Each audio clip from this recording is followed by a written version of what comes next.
Narito na ang programang Chinese Feng Shui at Ako by Master Jen and Jenny. Dito lamang sa himpilan ng CCN News Filipino Views. Mapapanood at mapapakinggan tuwing Miyerkules alas 2 hanggang alas 3 ng hapon. Ang Chinese Feng Shui nila Master Jen and Jenny ay malalaman ninyo ang malas at puwerte. At dito isasaayos ang inyong kabuhayang pag-ibig, negosyo, pag-abroad at iba pa. Kaya dito sa Chinese Feng Shui nila Master Jen and Jenny, good luck, good luck, good luck.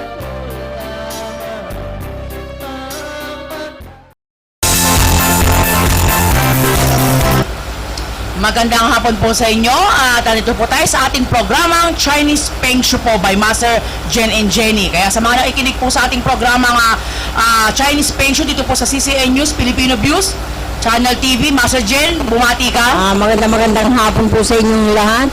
Lalo lang kay Pablo Sir, si Mads Pangulima at si Reden Oro at ang ating mga nakikinig ngayon.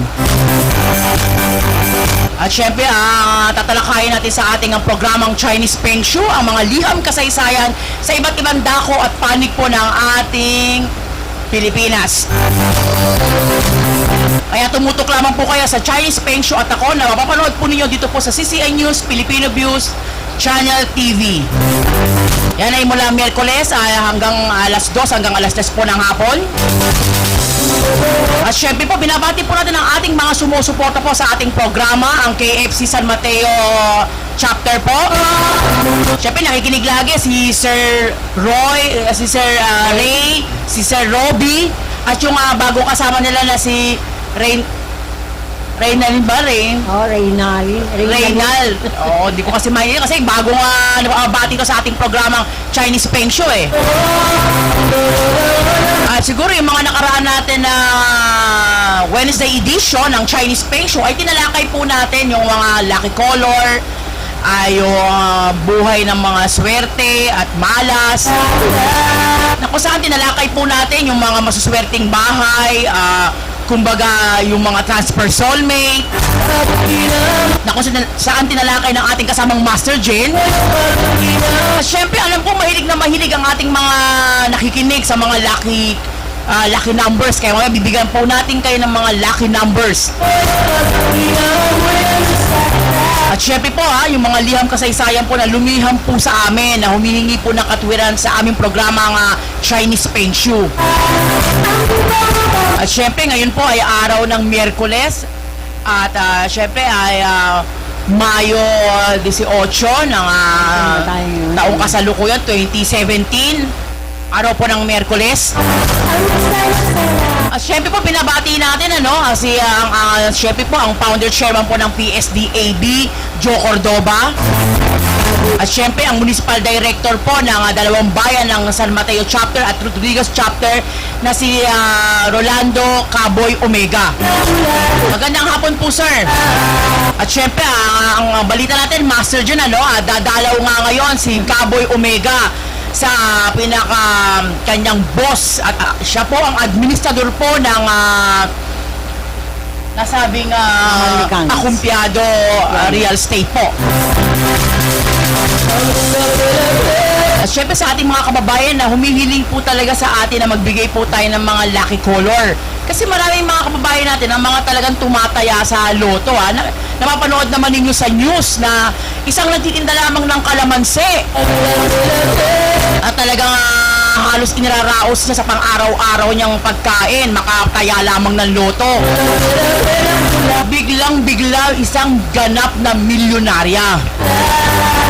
Pero syempre may mga kaakibat pa rin, Master Jen, na balakid eh. Nakakapagtaka nanalo nga siya ng ganung halaga, pero 40 million. No, 31 million ang halaga, pero naubos din naman.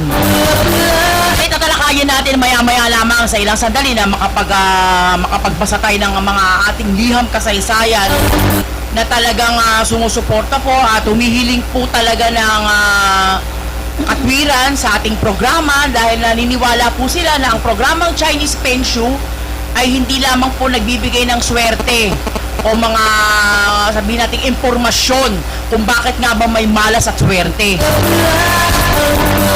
naniniwala din sila na matutulungan sila ng ating programang Chinese Feng Shui. Kaya lagi nyo po yung subaybayan dito po sa CCI News, Filipino Views, Channel TV, ang aming programang Chinese Feng Shui, kung saan tinatalakay po ang iba't ibang usapin tungkol po sa Feng Shui. Nakatulad nga po ng nagdaang Miyerkules, na kung saan ay tinalakay po natin yung mga kulay na masuswerte po mula Lunes hanggang Linggo. Siyempre, nalaman na rin po ninyo yung dalawang uri po ng balakid o swerte para po malaman natin kung ano ba talaga ang kaganapan, bakit ba may malas, may swerte, bakit nagkakaroon tayo ng mga ikalawang pag-ibig. Siguro, Master Jen, ano bang ibabalita mo at para sa ating mga nakikinig dito sa Chinese Feng Shui? Ang sinasabi nilang kailangan, sinasabi mo sa pag-ibig, transformate lang yan para dire-diretso ang pag-ibig nila. Oh, yun nga, nasabi nga ni Master Jen na yung mga iilan sa ating mga kababayan na nagtataka sila o kinasal na sila sa simbahan, nagkaanak ng napakarami, pero sadya pa rin talagang ang pag-ibig ay mapaglaro, nagkakaroon pa rin talaga sila ng mga ikalawang pag-ibig. Yan nga po yung pinapumapasok na transfer soulmate. Kasi po, kung ang inyong napangasawa, marami po klase yan eh. Let's say, na love at first sight kayo, nabuntis nyo o nabuntis kayo, or kasunduan po ng mga magulang, at isa na nga po ang talagang alam nating paraan, yung mga nagtanan. Napipilitan po talaga silang magsama, magpakasal, bumuo ng pamilya.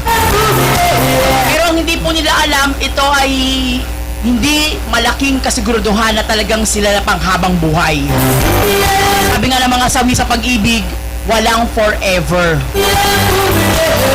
Tama, kasi niniwala din ang inyong lingkod na wala talagang forever. Dahil kung may forever, ang tao, magiging immortal na, wala nang kamatayan. Pero sabi nila, namamatay man ang tao, muli at muli nabubuhay ito. Chinese Feng Shui na lagi pong sumusubaybay sa amin at hindi lamang po dito sa CCI News Filipino Views, Channel TV na sumasadya po sa aming tanggapan upang ihingi po, idulog po ang kanilang mga problemang pag-ibig, pinansyal, negosyo, abroad at iba pa. Kaya na lamang po ng ating isa sa letter sender po na tawagin na lamang po natin sa pangalang si Mr. Renan. Kumbaga, ito sinasabi nilang walang hanggang pag-ibig. Yan po ay nagmula po sa Quezon City. Lumiham po sa amin si Mr. Renan upang idulog po ang kanyang walang hanggang pag-ibig. Nasabi ko po yan dahil ayon po sa liham niya ay umibig daw po siya sa taong alam niya siguro sa sarili niya na kung mahal siya o hindi. So parang ang dinulog sa ating sa kanyang liham, base po doon sa binasa ko pong kanyang liham kasaysayan, hinihingi po niya ng tulong sa ating programang Chinese Feng Shui kung ano po ang dapat niyang gawin. Kung dapat po ba niyang ipagpatuloy ang kanyang nararamdaman o ibaliwala na lamang po niya. Dahil para po sa kanya, ang pag-ibig na yun ay wagas at walang kapantay. Pero naniniwala nga po ang programang Chinese Feng Shui na ang lahat ng bagay ay meron pong nakatakda para sa'yo. Master Jen, ano bang maibigay mong katulad dito kay Mr. Rina ng Quezon City? Sinasabi niyang umibig siya pero hindi pa sigurado, di ba? Tama. Kasi ang alam ko niyan may nakilala yan, nakaibigan din niya. Parang ang pag-ibig niya, parang yung babae naging malayo na, nakilala yung pangalawa. Dangat lang itong lalaki pero patuloy pa rin na sinasabi niyang sa tingin niya parang may gusto sa kanya. Kasi para-pare, hindi tayo dapat gumagamit ang para-pare. Gusto niya kung gusto niya. Kaya lang, yung babae, ang gusto, yung kabila. Yun ang tinatanong niya, ano ang gagawin ko? Ang pinakamagandang gawin mo, makipagkita ka, kausapin mo na ang totoo. Magtapat ka na sinasabi mong gusto mo siya. Ngayon, kung halimbawa sagutin ka na meron na siyang iba, walayan mo na. Kayo parang magkaibigan na lang. Pagpilitan ng sarili mo dahil mas masakit pa. Nakikita mo, kaibigan mo yung lalaki. O ay, sinasabi nga niya, nakatulong yung lalaki. Ikaw naman, wala ka na itulong. Ano gagawin mo ron? Iwalay ka na. Siguro dagdag ko lang kay Mr. Renan, sabi nga nila, ang pag-ibig nga daw ay wagas. Siguro sa ganitong pagkakataon, kasi mas masarap siguro yung pag-ibig na nasusuklian kaysa yung one-sided lang. Kasi sa isang relasyon, magkaibigan man, mag-asawa o magkasintahan, kailangan yan, it's take two to tango. Ang ibig sabihin niyan, dalawa kayong nagmamahalan. Hindi po pwedeng isa lang kasi pag one-sided yan, hindi magkakaroon ng kaganapan talaga yung pag-ibig na gusto mo. Kaya siguro, Mr. Rina ng Quezon City, pag-isipan mo kung ano yung mga dapat, marami pa namang darating sa'yo eh. Kumbaga, sadyang hindi pala huli ang lahat para sa'yo. Ano yan? May asawa o binata? Ano yan? Yun ang hindi niya na nasabi sa kanyang liham. Kung siya ay may asawa, o walang asawa, o binata. Ano yan? Bata pa? Puppy love?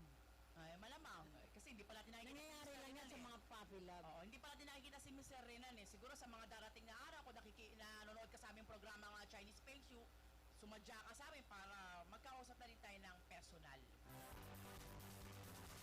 At syempre, ang ating ikalawang liham kasaysayan po ay nagmula po kay Miriam ng Caloocan City, na kung saan nga ayon sa kanyang liham ay naghahanap siya ng tunay na pagmamahal. Kasi si Miriam, base po doon sa kanyang liham kasaysayan na natanggap sa aming programang Chinese Feng Shui, ay nasa abroad ang kanyang asawa. Siyempre, ang isang may asawa sa abroad, minsan nalulungkot yan or talagang nalulungkot yan. Kadalasan, either nagtatrabaho yan or nasa bahay lang o umaati ng mga anumang mga social activities. Pero dito kay Miriam, nakapagtrabaho siya, Master Jen, na kung saan nga para malibang niya yung sarili niya, kaysa nga naman nasa bahay siya, nag-aantay siya ng padala ng kanyang mister, ay minabuti na lamang niyang maghanap buhay. Pero ang hindi niya alam sa pagtatrabaho niya ay makikilala niya ang ikalawang pag-ibig. Okay. Ngayon, base sa sulat niya, Master J, dalawa actually problema ni Miriam. Isang yung nagmamahal siya ngayon sa karelasyon niya, sa office mate niya, at saka yung mga kapitbahay niyang kumukundi na sa kanya. Kaya ang hinihingi niyang katwiran, Master J, sa ating programang Chinese Feng Shui, ano bang dapat niyang gawin? Iwasan na ba niya yung nobyo niya ngayon? Kasi dahil nagkakaroon na ng chismis, o ipagpatuloy pa rin niya. Dahil ang asawa naman niya, base sa kanyang sulat, ay every 2 years kung umuwi. Okay. And then 2 weeks lang kung magstay ng Pilipinas. Ano kayo magiging katwiran dito kay Miriam ng Caloocan City? Ano ba yan? Si Miriam Boy, may anak na yan sa tunay na asawa. Oo, meron siya, Master Jen. Ganon. Ang masasabi ko lang sa'yo dyan, sabi mo, nagkaroon ka ng boyfriend. Yung boyfriend mo, nasi-chismis ngayon sa lugar mo. Alam mo, ang chismis, wag mong pakinggan yan. Ang pakinggan mo, yun nasa kalooban mo lang. Ngayon, kung di mo naman pinababayaan yung mga anak mo o yung asawa mo, nagpapadala naman sa'yo, para sa akin, inalang asawa mo, hiwalayan mo na yung boyfriend mo yan. Nakakasagabal din yan. Kung yan naman ay nagpapadala, okay naman yung sinabi mo, di ba nasabi niya nagtrabaho siya, nalulungkot siya dahil nasa bahay lang siya. Tama yun. Kalokohan yun, nalulungkot ka, may pera kang tinatanggap. Ang nalulungkot lang, yung wala ka ng pera, maghahanap ka ng trabaho. Kalokohan niya, Miriam. Alam mo, naghahanap ka ng pangalawang pag-ibig. Nakakita ka. Yan ang sinasabi ko sa'yo. Ngayon, yung mga kaibigan mo dyan o mga kapitbahay mo, chinichismis ka ngayon. Ito lang ang masasabi ko sa chismis. Ang mga taong nagchichismis sa'yo, kung ako sa'yo, kausapin mo ng masinsina. Total naman yan, siguro kapitbahay mo lang. Natural lang yan, chismis ka. Pero kung yan naman medyo kaganon mo, kausapin mo na wala silang pakialam. Yun lang. Siguro, mapapayo ko rin, siguro, ay tayo mapapakilala muna ng ating himpilang pinakikinggan.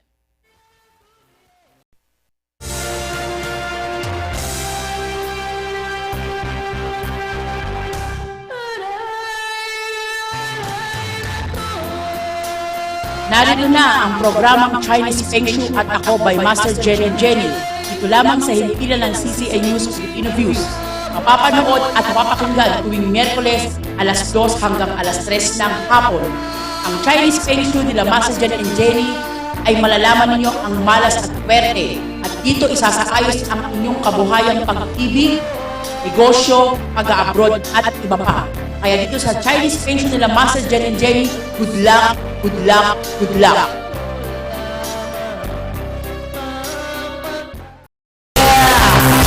Babalik ang ating programang Chinese Feng Shui na kung saan nga po tinatalakay po natin ang mga liham kasaysayan po ng ating mga letter senders na lumiliham po sa aming programang Chinese Feng Shui. Siyempre, patuloy po yung tubaybayan ng aming Chinese Feng Shui dito po sa CCN News, Filipino Views Channel TV. Mula Miyerkules po, alas 2 hanggang alas 3 ng hapon. At siyempre, uli po ay babasahin po natin ang isa pong liham kasaysayan pa po na nagmula po sa Santa Cruz, Laguna po na tatawagin pa sa pangalang Albert. Na kung saan nga po itong si Albert ay merong 2 babae sa kanyang buhay. Malamang itong kanyang 2 babae sa buhay niya ay ang kanyang unang asawa at ang kanyang girlfriend. Ayon kay Albert, lumiham siya sa ating programa upang mabigyan siya ng katwiran na pamili. Kasi base sa kanyang sulat, na pangasawa niya itong first wife niya dahil ito ay nabuntis niya. At yung kanya namang pangalawang nobya ay nakilala niya sa kanyang bagong trabaho. Na kung saan, kumbaga yung mga hinahanap niya sa asawa niya na hindi niya nakita ay nahanap niya sa pangalawa niyang asawa. Kaya naman nagkaroon ng relasyon tong si Albert sa kanyang girlfriend na kung saan nga nagsasama sila. At ang hinihingi po niyang ugon sa kanyang sulat ay yung sa transfer soulmate, Master Jen. Alam nga naman daw na mahalang transfer soulmate, siguro kung ano yung alternative na pwede mong ibigay sa kanya para makapili na siya. Kasi nahihirapan na rin naman siya sa 2 pag-ibig o mamangka sa isang ilog. Ano masasabi mo dito, Master Jen? Si Albert, hindi basta-basta nagpapatransfer. Ang pinakamagandang gawin, dadalhin mo sa akin yung litrato ng unang asawa mo, tsaka yung others mo. May mga bagay tayo na sinasabi natin na hindi kayo mag-soul sa pakiramdam mo o sa pagsasama niyo yan. Ngayon, sa 2 litrato na yan ay pagka sinalang po namin, nalalaman namin, kasi may mga panahon na maski mag-soul kayo o hindi kayo mag-transfer soulmate o soulmate kayo, lumalabas doon, pwedeng soulmate ka ng lalaki o yung babae, soulmate ka. Yun namang lalaki, iba ang soul. Ganun po yan. Ngayon, kung dadalhin mo akong litrato ng 2 babae, doon mo malalaman at doon mo pwedeng sabihin sa amin na pipili ka yung una ba o ang pangalawa. Doon natin pwede i-transfer. Anong malay mo? Baka soulmate ka ng babae. Pwede rin niya, maski hindi na natin i-transfer kung soulmate ka ng babae. Ngayon, ikaw naman, iba. Ang mangyayari yan, yung babae, habol ng habol sa'yo. Ikaw naman, kukuha ka na naman ng iba. Kung may makilala ka, iba na naman. Pero yung babae, naka-steady lang sa'yo. Yun lang, masasabi ko sa'yo, magdala ka ng 2 litrato. O yan, narinig mo yung ang talagang pinakaano lang, transfer soulmate, magdala ka ng litrato sa aming tanggapan para malaman mo sa first wife nyo or girlfriend mo kung sino yung soulmate mo. At para doon makapili ka na rin kasi talagang napakahirap talaga yung maraming karelasyon. Siguro, isa na rin problema natin yan, yung financial status mo. Siyempre, 2 yung supportahan mo Possible na magkaanak ka pa rin sa pangalawa mo. Or kung ilan, hindi mo naman nabanggit sa liham mo kung ilan ang anak mo sa una mong asawa. At saka kung ano yung trabaho mo. So, sa panahon natin ngayon, yung financial status natin, isa yung sa mahirap. Kaya siguro, nakapag-decide ka na rin na mamili kung yung una mong asawa o yung girlfriend mo. Yun lang. Kumbaga, sa panahon kasi ngayon, practical na rin At syempre, yung mga nangihingi po ng mga lucky number po ngayon pong Mayo, ang mga swerteng numero po na dapat yung gamitin, lalo po yung mga tumataya po sa loto Pwede po kayong gumamit ng number number 2, number 3, number 8, 9, 16, 18, 23, 38. 28, 38, 35. So, yan po yung mga numero na pwede po ninyong gamitin alternate. Ito po lang yung buwan ng Mayo. Kasi, meron po kami mga record sa temple na yung mga, kasi buwan-buwan po eh. At para pong horoscope eh. Meron pong mga horoscope na every week, araw-araw, daily, may binabasa tayong horoscope. Pero sa Feng Shui po, actually once a week lang po talaga or sometimes once a month lang po talaga. Kasi ang pag-ano po ng horoscope o Chinese horoscope ay babase po yan sa pagkatao ng isang tao. Kung pinanganak ang dragon, tiger, horse, goat. Marami po yan eh sa 12 animal sign po ng sa Chinese. Ngayon sa horoscope naman po, ay dyan yung mga Virgo, yung Aries, yung Gemini, Sagittarius. So, elements of water, elements of marami po yan. Kumbaga, sa Chinese Feng Shui po, kung kayo po ay babasa ng inyong kapalaran, ito po ay sa legal po ay once a month lang po talaga. Para yung mga nakalagay po dong mga horoscope niyo ay detalyado po. Kasama na po yan sa buhay pag-ibig, negosyo, pag-abroad, or sa mga anak nyo kung mayroong mga pasawan, malalaman nyo po yan. Kaya nga sa mga Chinese, bago magpakasal, natapitag natin message na bago nagpapakasal, inaalam nila yung mga birthday nila. Kung ano bang compatible ang dragon. Usually, ang dragon, kahit ano, pwede mo siyang, pwede mo siyang partner. Ngayon, kung mga tiger, pig, may kanya-kanya po talaga sila na talagang paano nila. Katulad po ng Year of the Rooster. Siyempre, nangunguna po ang dragon. Talagang maswerte po yan sa buong taon. Meron naman siyang mga hindi compatible o kung makikipag-transaction kayo na hindi kabisado ng rooster, hindi magiging matagumpay ang inyong pag-ibig. Kaya nga po sa amin, na mga lumilihan po sa amin o sumasadya po sa aming tanggapan, unang-una po yung mga pinapatingnan po nila sa kompas, yung ano po muna kanilang balak. Sa balakid po, dyan po natin babasin bakit ba sinasabi nilang ilang taon na ako nag-a-abroad, nagtatrabaho, kahit marino na ako, pero parang wala pa rin nangyayari sa kinikita ko. Ilan lang po yan sa mga katanungan ng ating mga kababayan. So siguro po ang pinaka main sources pong problema niyan, yung balakid ninyo. Parang bahay po yan eh. Kung bumili kayo ng isang bahay, bagong-bago, syempre bago nyo lipatan yan. Kung second hand yung bahay nyo, natural, lilinisin nyo muna yan. Hindi nyo naman basta ililipat na lang yung gamit ko eh. Kaya nga sa mga bahay, usually bago tayo bumili ng bahay, o umupa, especially yung mga umuupa, pwede rin natin ipa-feng shui yung umuupa tayo. Kasi meron po tayong nilalagay dyan ng lucky charm na pwede po natin ilipat. Halimbawa po, sinuwerte na tayo, natupira po tayo ng ilang taon dyan, nakabili po tayo ng sariling bahay. Yung pong ikinabit namin sa inyong bahay, ay pwede nyo pong ilipat dun sa bahay na mabibili nyo. Paliwanag mo ngayon, Master Jun, yung kasi nag-aalangan sila minsan, ay, feng shui ko, mahal. Umuupa lang naman ako. Dapat sarili ko ng bahay. Yung mga gusto. May mga, yan, maraming nag-text sa atin yan. Hindi.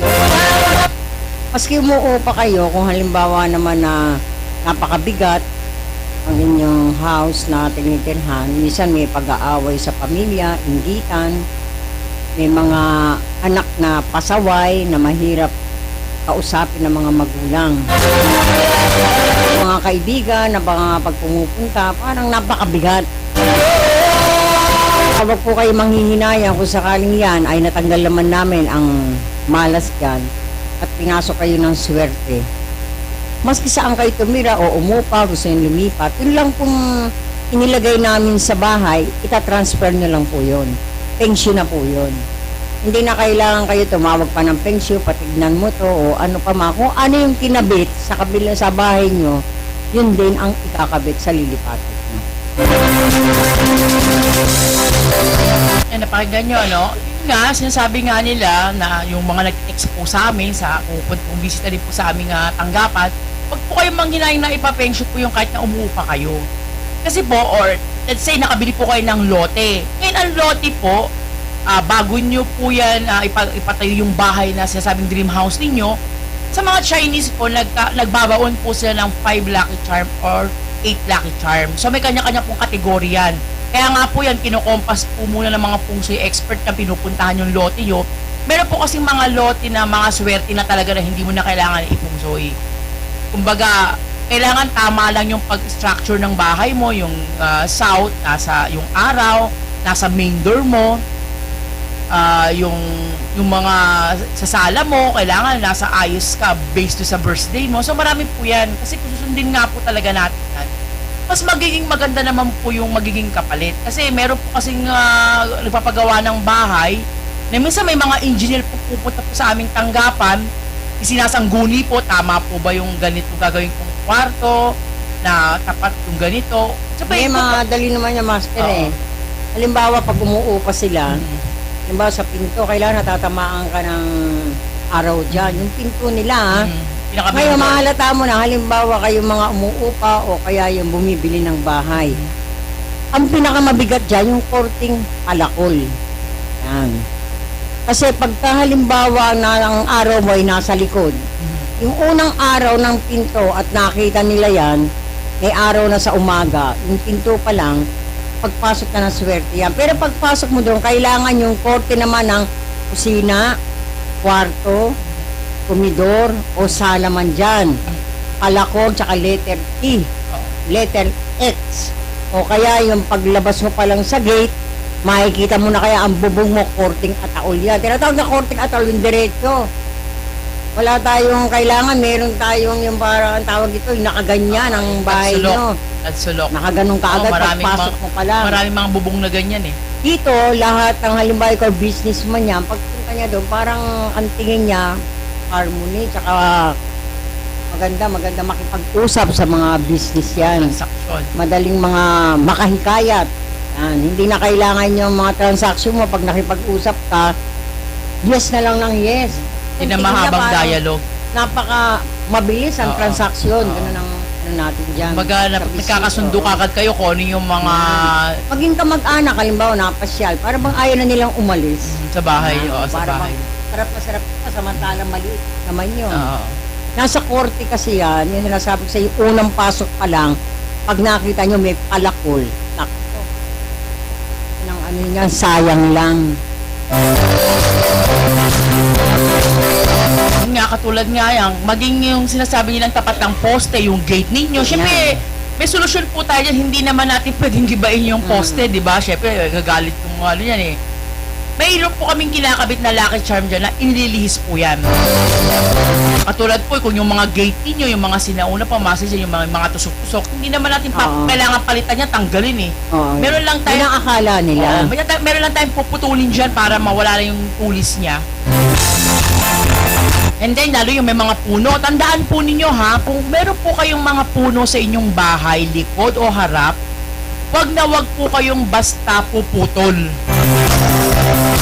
Kailangan sumangguni po kayo talagang sa mga espesyalista po, yung sabi nating mga albularyo, o especially po sa mga feng shui expert po Kasi hindi niyo po ba alam na ang puno bukod sa syempre, yan ay alam niyo naman, masyadong ano po ngayon ng environmental sa puno, pero ang pagputol po ng puno based po sa mga Chinese, dapat po kasama pati ugat.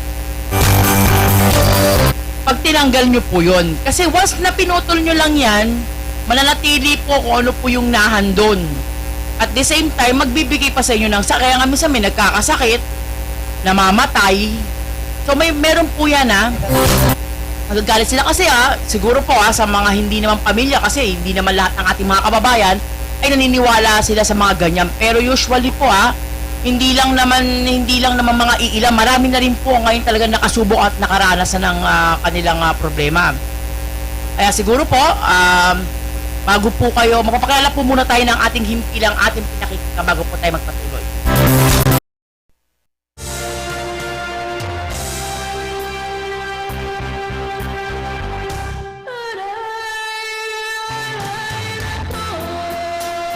Narito na ang programang Chinese Feng Shui at Ako by Master Jenny and Jenny. Dito lamang sa himpilan ng CCA News Filipino Views. Mapapanood at mapapakinggan tuwing Miyerkules alas 2 hanggang alas 3 ng hapon. Ang Chinese Feng Shui nila Master Jenny and Jenny ay malalaman ninyo ang malas at pwerte At dito isasaayos ang inyong kabuhayang pag-ibig, negosyo, pag-abroad at iba pa. Kaya dito sa Chinese Feng Shui nila Master Jen and Jenny, good luck, good luck, good luck.